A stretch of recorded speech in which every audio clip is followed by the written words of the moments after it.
There was something that had never happened in my life before, and I didn't even know it at the time.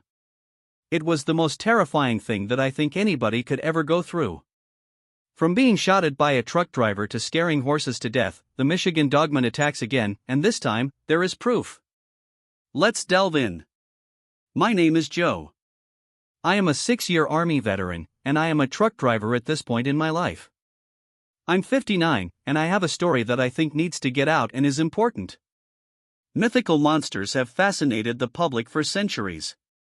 Tales of these cryptids have spread since the days of the Kraken, and reports of creatures like Bigfoot still surface to this day. However, not many are familiar with the Michigan Dogman, except for those who have reportedly heard its eerie, human-like scream or those who have seen the creature face to face. Described as a bipedal creature with the head of a dog and the body of a man, the Dogman cryptid supposedly roams the northern Michigan wilderness, appearing every 10 years on years ending with 7.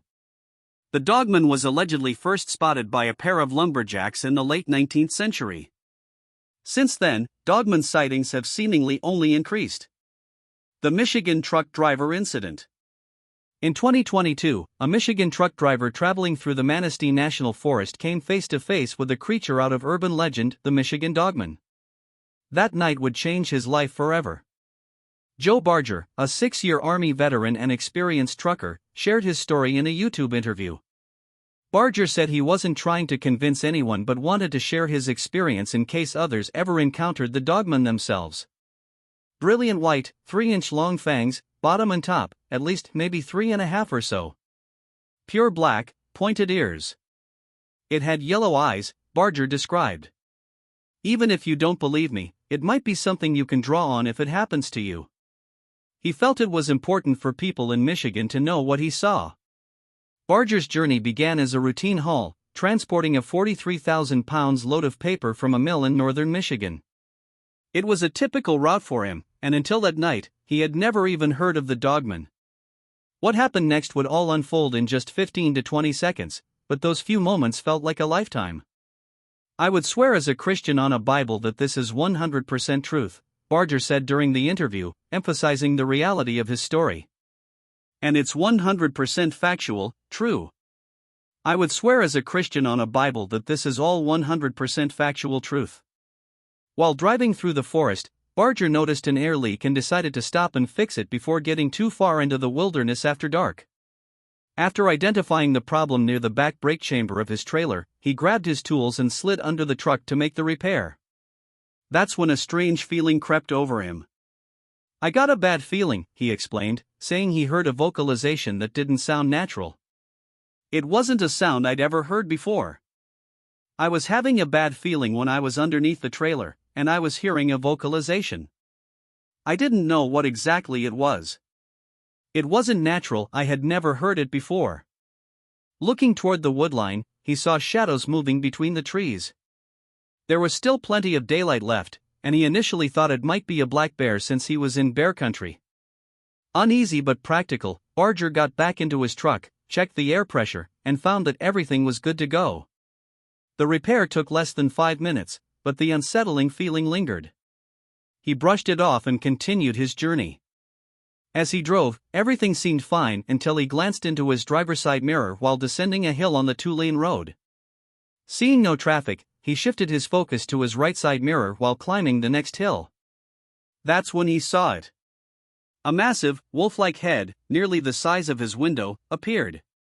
His window was down, and the creature was running alongside his truck at about 20 to 25 miles per hour. It was on 2 legs, stooping down, looking inside my cabin, Barger said, describing how close the Dogman was. I'm 9 feet up in my seat, and its hands were scratching at my window. Still, I could hear its claws on my door handle. As I started going, I was at the bottom of a hill at a snowplow turnaround, and there was a wolf head the size of my window. My windows were down, and it was trotting alongside me.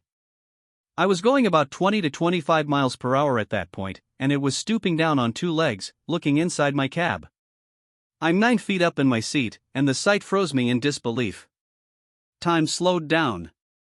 I felt like I was in an alternate reality because creatures like this don't exist in the reality I've always known. I had heard of Bigfoot, but this Dogman was something entirely different.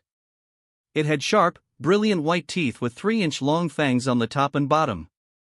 Its ears were pointed in pure black, and its yellow eyes were sharply scanning everything, including me. Barger described the creature's hands as human-like and about 14 inches wide.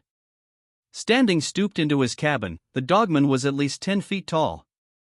Its menacing eyes, he said, were full of intelligence.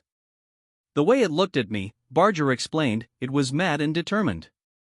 It wasn't making any noises, but the sneer on its face told me, I'm here to get you, and there's nothing you can do about it. Barger's mind raced as the creature ran alongside him. He thought about rolling up his window but decided against it, focusing instead on keeping his truck on the road. That's when he remembered the handgun strapped to his waist. Gripping his .45 Colt, he took aim and fired 2 shots at the Dogman. I didn't even really think of my gun until I got this idea in my mind, Barger said. What was coming across from what I thought was a werewolf, I thought, well, watch this. And then I had a gun strapped right here, it was a .45 Colt, and I just pulled it like this and shot twice. And he went down. He instantly went down. Joe Barger recalled the moment he fired at the Dogman, describing how the creature slid into the weeds. He was certain his aim was true. I was at almost point-blank range, so I'm pretty sure I got him through the eye orbit, he said. The creature's enormous head, its entirely black appearance except for its sharp white teeth and glowing eyes, were etched into his memory. I wasn't really panicked, but it's the scaredest I've ever been in my life. Believing the Dogman to be dead, Barger decided to turn around and confirm what had happened. About a mile up the road, he found a spot wide enough to turn his truck around. I wanted to make sure I killed it, he explained. I wanted to know more about what just occurred. But when he returned to the scene less than 5 minutes later, the creature was gone. Instead, a jeep and 2 people were in the area where the Dogman had fallen. Concerned for their safety, Barger stopped to warn them about the danger nearby. However, the pair claimed they had been watching a couple of bears fighting. Barger didn't want to reveal what had just happened, so he left without telling them his story. Still, their mention of 2 bears stuck in his mind.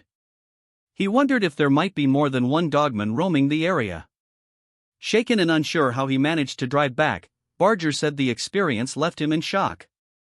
I shouldn't have been driving the truck in that state of mind, but I wasn't going to stay there or park anywhere near the area, he admitted. He described the encounter as the most terrifying experience he had ever endured. It was worse than any combat situation, he said. At least in combat, you know what you're dealing with.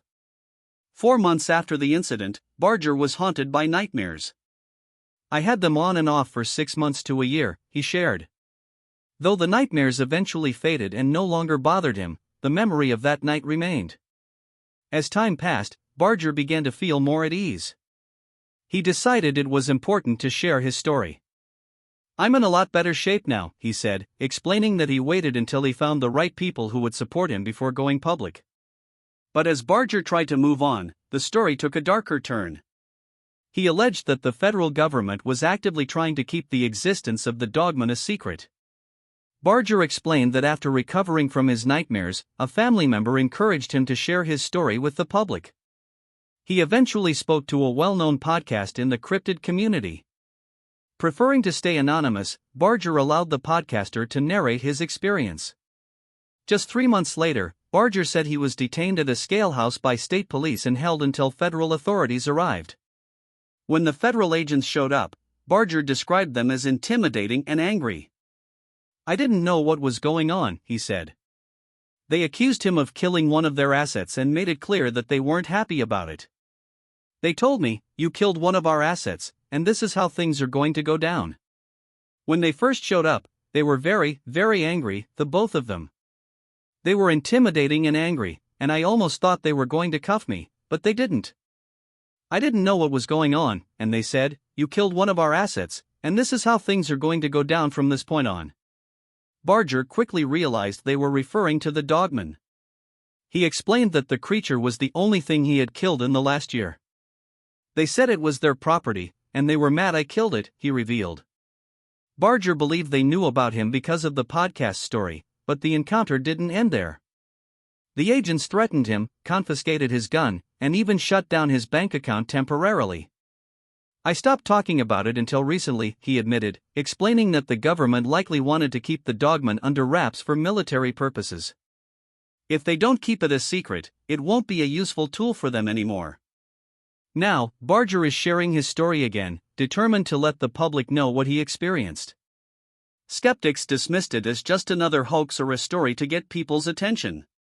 But get this, the Michigan Dogman has been a part of local legends for over 1,030 years, dating back to its first reported sighting in 1887. True origins. The Michigan Dogman is said to have been known to Native Americans long before white settlers recorded sightings. According to legend, the beast once terrorized the Odawa tribes along the Manistee River. Some stories from these tribes described it as a skinwalker, a creature believed to transform between human and beast. The Manistee National Forest has since been referred to as the Dogman's main territory. In her 2019 book I Know What I Saw, Linda S. Godfrey, an author and investigator based in Wisconsin, explained that many encounters describe the Dogman as moving swiftly through the forest, leaping between trees even in freezing conditions. Godfrey noted that unusual circumstances often surrounded these sightings. She shared accounts from local historians who claimed the forest was filled with hidden Native American burial sites. These sites reportedly included the remains of hundreds of men, women, and children from the Potawatomi tribe, who were massacred in 1642 by an invading branch of the Iroquois. On top of that, Godfrey explained that some researchers believe such large-scale traumatic events left a lasting impact not only on survivors but on the land itself. This, she suggested, could lead to tales of haunted areas and ghostly animals. She compared this phenomenon to Gettysburg, where people have reported seeing ghostly soldiers long after the Civil War. The most famous encounter. In modern history, the most famous reported encounter with the Dogman occurred in 1887. Lumberjacks working in Wexford County claimed to have seen what they initially thought was a stray dog. They chased it until it disappeared into a hollow log. One of the men decided to poke inside the log with a stick. What happened next shocked them. The creature let out an unnatural scream and crawled out of the log, standing upright on two legs. The men found themselves face to face with what looked like a man's body in a dog's head. Terrified, the lumberjacks abandoned their camp and never returned to the area. Julie Albrecht Roy shared this encounter in her 2007 book. She explained that the lumberjack story claimed the beast appeared every 10 years. True to the legend, the next Dogman sighting in the area was reported a decade later.